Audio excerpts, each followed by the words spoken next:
Hello and welcome to BYJU'S Exam Prep. Welcome to the big news of the day. Today we shall talk about the liberation of Goa and Operation Vijay, as yesterday, that is the 19th of December, was marked as Goa Liberation Day. Across India and particularly in Goa, the 19th of December is celebrated annually, as on this day in 1961, India managed to liberate Goa from Portuguese colonial occupation. Essentially, Goa was liberated from colonial rule several years after India's independence, and this was achieved through armed action under Operation Vijay. In this context, it becomes very important to cover this topic comprehensively, as it is very relevant for modern and post-independence history and as well as for international relations. So first, let's begin by talking about the brief history of Goa. As you all know, Goa today is a small state on the western coast of India.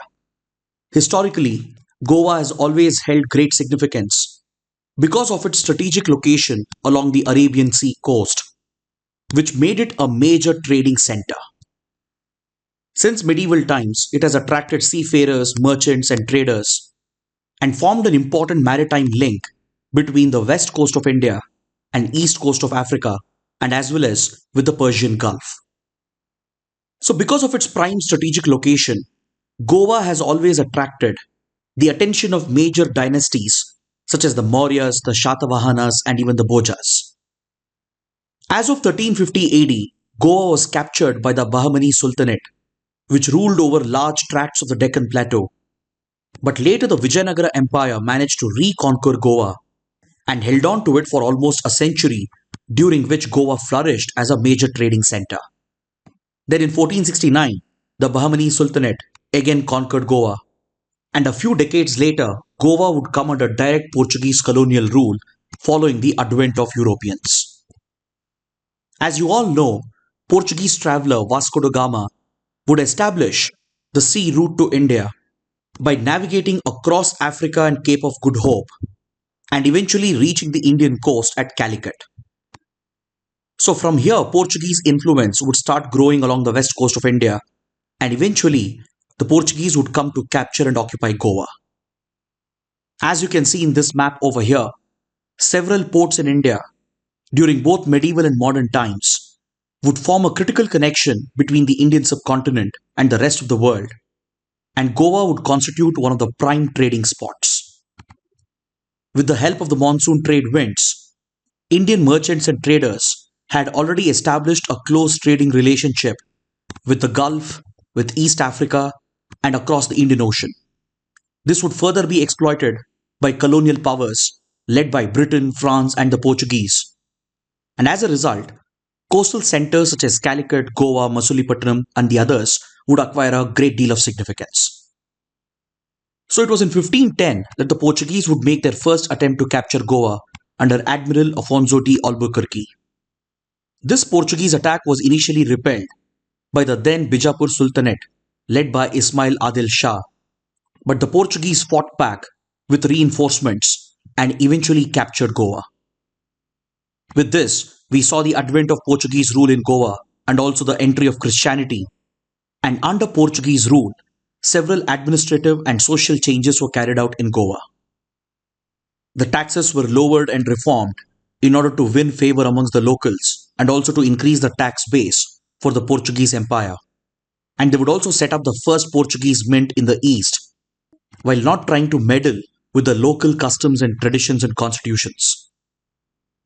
The only major social reform carried out by the Portuguese was to abolish sati, but gradually they would end up propagating Christianity and Portuguese culture, which has come to define Goa's post-colonial social structures as well.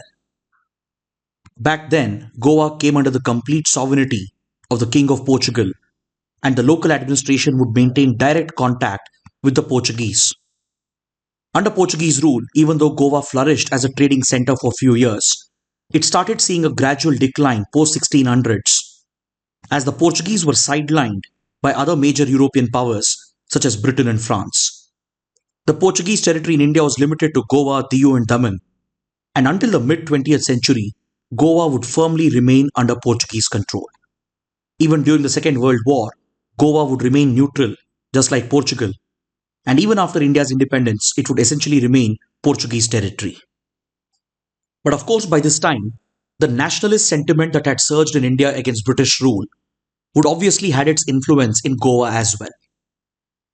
By early 20th century, we started witnessing the rise of Goan nationalism against Portuguese colonial rule, and under the leadership of Tristão de Bragança Cunha, who is considered as the father of Goan nationalism, a strong nationalist liberation movement would take root, which was not just urging for the overthrow of the colonial rule, but also seeking Goa's merger with the rest of India.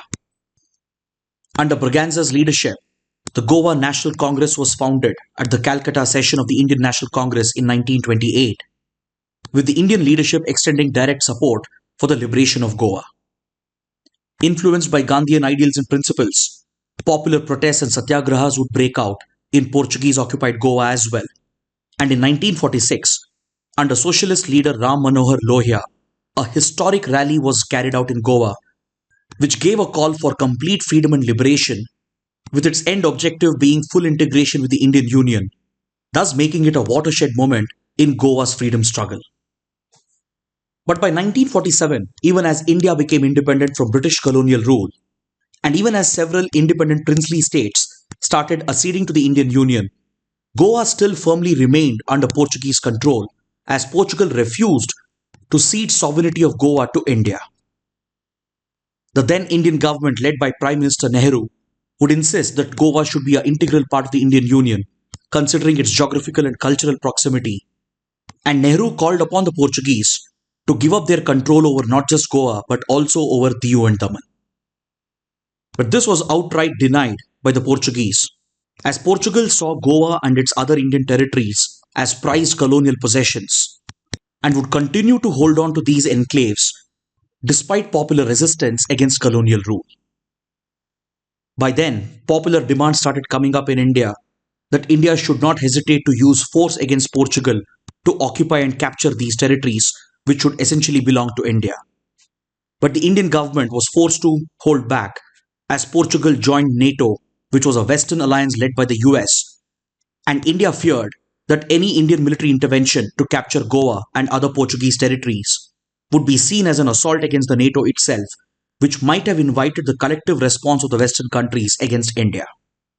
Hence, the then Indian government continued to stress upon diplomacy and negotiations to win back Goa and other Portuguese territories. Parallelly, in 1954, a group of unarmed Indians, with the backing of the Indian government, would occupy and capture the landlocked enclaves of Dadra Nagar Haveli that was sandwiched between Gujarat and Maharashtra, and India would go on to impose an economic blockade as well to squeeze Portugal out of these territories. Portugal would take this matter to the International Court of Justice at The Hague, and this ruling went in favor of Portugal, thus recognizing Portuguese sovereignty over these enclaves in India. But in the same judgment, the ICJ also recognized India's right to deny access to Portugal to these territories, thus validating India's economic blockade over these Portuguese territories. Meanwhile, the Indian government kept exploring the diplomatic route through numerous representations to the then Portuguese leader, Antonio Salazar, along with parallel attempts by Goan nationalist leaders based out of Portugal and other parts of the world. For example, Goans who had migrated to Portugal and even other parts of Africa where Portuguese held territories were present, representations were made to the Portuguese Empire to liberate Goa and to grant independence to allow Goans to fulfill their dream of merging with the Indian Union. But Portugal would deny these aspirations of the Goans outright, thus setting off a tense and hostile relationship between India and Portugal. By mid-1950s, the nationalist movement in Goa started gaining momentum with the backing of the Indian government, following which Portugal decided to crack down on these protests by opening fire on the satyagrahis. India retaliated against this unacceptable development and cut off all diplomatic relations with Portugal and even shut down the Indian consulate in Goa. Following this incident, India would step up its economic blockade of Portuguese territories in order to economically squeeze these Portuguese territories by leveraging its geographical advantage, by trying to cut off Portuguese access to Goa, Diu and Daman. By late 1950s, at the global level, Prime Minister Nehru had started championing the cause of non-aligned movement, and India had taken a strong approach towards decolonization and anti-imperialism, which had become the pillars of Indian foreign policy.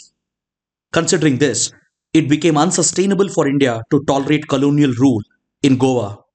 And as diplomacy failed between Nehru and Salazar, eventually the Indian government announced the launch of a military operation codenamed Operation Vijay to forcefully annex and occupy Goa.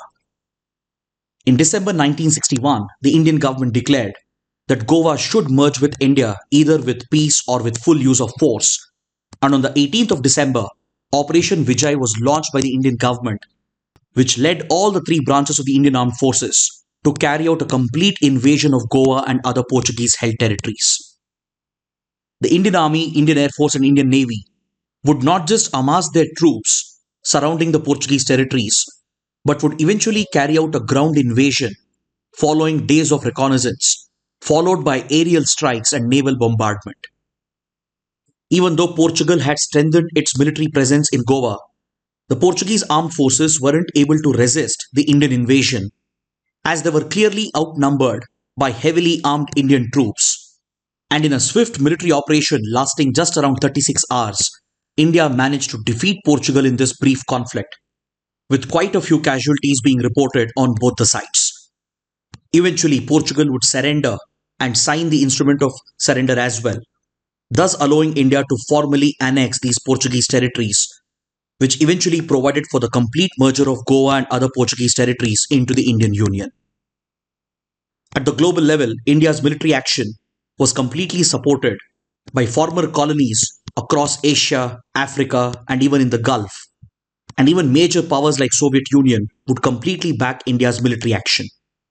Whereas Western countries led by US and UK and few other European countries, which were seen as allies of Portugal, would criticize India. And during this entire period, the United Nations would also try to intervene in the matter. But eventually, India held its ground, and through this well-planned and well-executed military operation, India would fully annex Goa and merge these Portuguese territories into the Indian Union. Hence, this historic day, that is the 19th of December, is marked every year as Goa Liberation Day.